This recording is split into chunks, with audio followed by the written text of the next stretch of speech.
And one of the things that I found quite helpful as I've been running the last few months is I've been doing lots of sort of slow, easy Ks. Great. Just because I've sort of been out in the forest and near the mountain that's sort of near my house and just exploring around there. And so it's some really steep grading. So I've just been walking the uphills and just kind of cruising for the most part. And I haven't done many efforts. And I found that that's made a big difference with just being able to do a bit more distance than I would normally do. Is like I'm running some pretty slow Ks there compared to what I'd normally do. Like a slow K would be like, if I'm running just easy, it might be say 5-minute Ks or 5:15.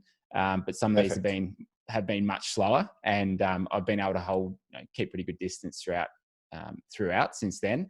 And what do you ever sort of talk about pace and speed and that kind of thing? Because the first time that we went into lockdown, it was because I did too much sprinting off the bat, and that caused me to get injured. So now I've just gone too far in the other direction. I think just all easy Ks. Yeah, I'm a huge advocate of this from an aerobic benefit scheme, but also if we look at injury prevention scheme as well. So what we do know is that if you're running easy and running slow, like what you just mentioned there, generally your heart rate's going to be a bit lower, and you'll be in that sort of zone 1, zone 2 area. And we know that when you're training in that zone, your body's producing certain hormones and certain enzymes and chemicals which aid in aerobic fitness, but also decrease the overall toll on the body, so you recover a little bit quicker. Once we get into those zone 4 and 5 heart rates, we're producing different hormones, different enzymes, different chemicals. It's a bigger toll on the body.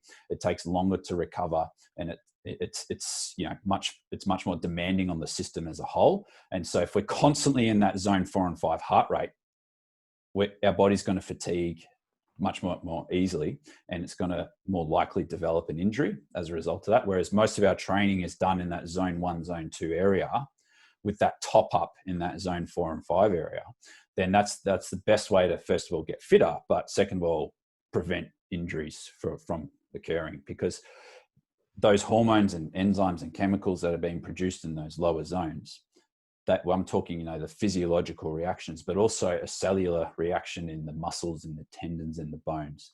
They're getting much fitter and stronger, much quicker in those zones, and recovering much quicker as well. Yeah. So I'm a huge advocate of running slow to run fast.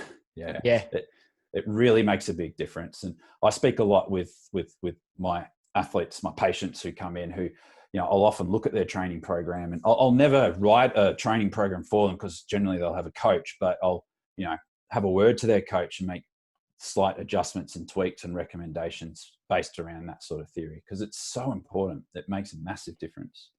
Yeah. And as you were saying before, I mean, well, swimmers are a competitive bunch, triathletes are a competitive bunch. Yeah. And I know personally, most of the time I just want to get in there and go for it. And it's hard to hold yourself back.